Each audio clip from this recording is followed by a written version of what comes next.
భయపడిపోయి సర్దటాలు ఇంక నేను చేయను. 12 సంవత్సరాల తర్వాత ప్రతి ఒక్కరు we have to earn our position in a party. అలాగే జనసేన మీద ఉట్టిన కూర్చొని దారిని పోయి ప్రతి ఒక్కడు రాళ్ళేద్దామంటే నేను మీకు ఈరోజు నీ సభాముఖంగా రాజమండ్రి సభాముఖంగా మీకు మాట చెప్తున్నాను, తెలియజేస్తున్నాను కదా, దానికి తగ్గ కాన్సిక్వెన్సెస్ అయితే ఉంటాయి. ఎందుకంటే ఇది దీన్ని మీరు తర్వాత నన్ను తిట్టుకోండి తిమ్ముకోండి, కానీ నాకు కోపాలు ఉంటాయి కదా, నాకు బాధలు ఉంటాయి కదా, నేను మనిషినే కదా. అంటే మీరు ఇష్టానికి వెళ్ళిపోయి ఒక కొట్టేసి వెళ్ళిపోతే మేము నవ్వుకుంటూ వెళ్ళిపోయి భరిస్తూ ఉంటామా? అంటే ఇన్షర్ట్ వేసుకొని లేదంటే తెల్ల జుబ్బా తెల్లాలు చేసుకుంటే మా గుండెల్లో ఏడుపులు ఉండవా? మా గుండెల్లో కన్నీళ్ళు ఉండవా? మా గుండెల్లో మా కడుపు మంట ఉండదా? మీకైనా కష్టాలు కన్నీళ్ళు? మీరు ఎవరినైతే అనేసి వెళ్ళిపోవచ్చు, మేమేమో ఎవరిని అనకూడదా? కౌంటర్స్ కూడా ఇవ్వకూడదు, భరించాలా? దేనికి? మేము రాజకీయాల్లో ఉన్నామన్నా, అంతకుముందు మేము యాక్టింగ్లో ఉన్నామన్నా, అంటే పేరు ప్రఖ్యాతులు మేము చేసుకున్న తప్పు, మేము వచ్చింది మాకైనా శిక్ష అది. రోడ్డును పోయి ప్రతి ఒక్కడు ఇట్లా అంటామంటే మేము ఎందుకు కూర్చుంటాం, ఎందుకు భరిస్తాం? మేము భరించినంతకాలం భరించాం.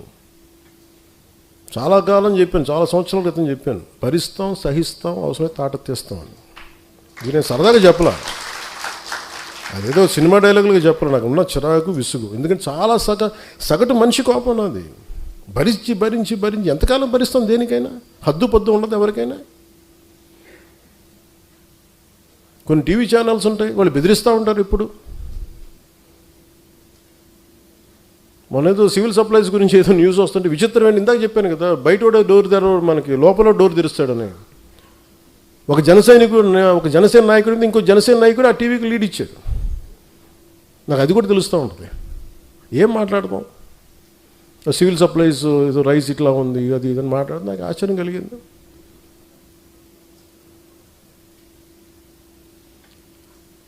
ఎప్పుడైనా సరే ఎదుటి శత్రువుతో యుద్ధం చేద్దామని మనం వెళ్తుంటే పక్కన వాళ్ళు పొడి చేస్తామంటే ఎక్కడ ముందుకు వెళ్తాం? ఒక అడుగు తీసి 10 అడుగులు వేద్దామంటే 2 అడుగులు వెనక్కి లాగేస్తుంటారు మన వాళ్ళే.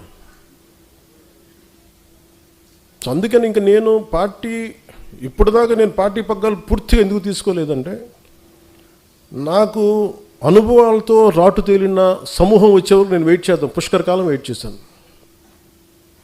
పుష్కర కాలం తర్వాత మీ అందరికీ అనుభవాలు వచ్చినాయి. ఒక ఐడియాలజీని నమ్మితే దాన్ని ఎక్కడ దాకా పట్టుకురాగలం మీకు చేసి చూపించా.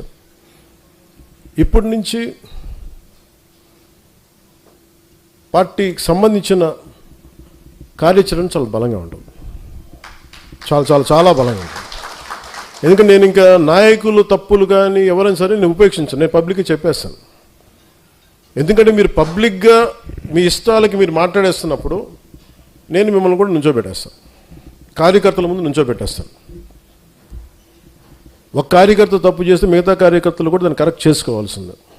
మనందరం కలిసి ఒక తాటిపైన నడుద్దామంటే అందరికీ బాధ్యత లేకపోతే, మటుకు ఏకాభిప్రాయం లేకపోతే మీరు ఉండద్దు దీంట్లో. సంతోషంగా వెళ్ళిపోయి నాకు ఇబ్బంది లేదు. ఒక సైనిక పఠాలంలాగా ముందుకు వెళ్ళాలంటే అందరూ ఫార్వర్డ్ మార్చి వెళ్తుంటే మీరు బ్యాక్వర్డ్ మార్చి, మీరు సైడ్ వేస్ మార్చి, లేదని బాయినెట్ తీసుకొని పక్కన డొక్కలో పొడుస్తూ ఉంటే మటుకు ఊరుకోం. ఇక నేను చాలా చాలా నలిగి భరించి విసిగిపోయి ఉన్నాను ఇక్కడ. ఇట్స్ ఎనఫ్ అనిపించింది నాకు.